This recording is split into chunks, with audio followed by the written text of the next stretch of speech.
السلام عليكم ورحمة الله تعالى وبركاته. kusoo dhawo channelkeena walaashina Aisha. Haddii aad nagu cusub tahay subscribe inoo saar, video like inoo dhe, inoo share garee, commentigana faraha kala bixisada. Aad iyo aad u mahadsantihiin idil ahaantiinba soo dhawaada hadda hore inoo la joogtay haddaad nagu cusub tahayba.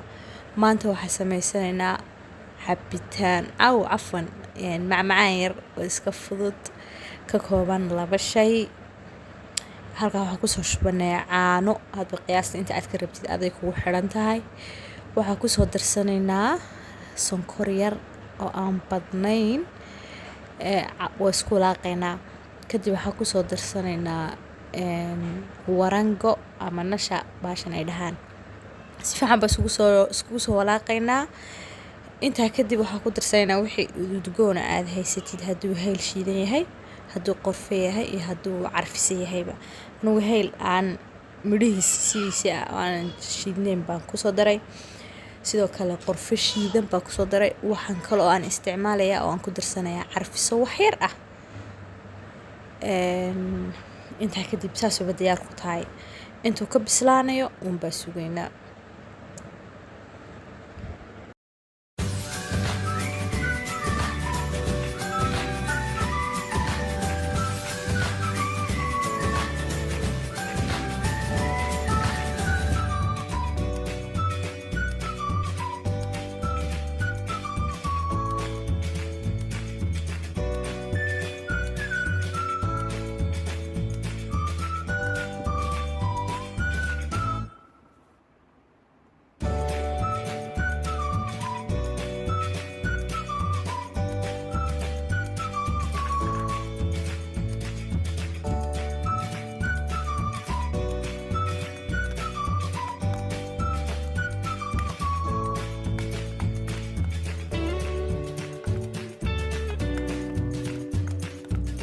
inta kadib markii inoo bislaatay saas inoogu soo bisayl inoogu tahay waxaan ku soo shubanay kafay.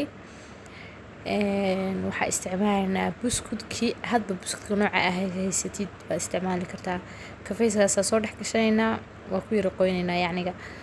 kadib saas ku soo dhameystiranaynaa. macmacaankana dhakada kaga darsanaynaa. saas diyaar inoogu wada noqonaysa macmacaankeena. buskud aan jajabiyana dushaan kaga sharaxaya iyo qorfeer oo shiidan. saas diyaar ku tahay. haddii aad halkan nala soo gaadhay fadlan subscribe inoo saar aan hore inoo la joogin, video like inoo dhe. aad baan idinka mahadcelinayaa dhammaantiin.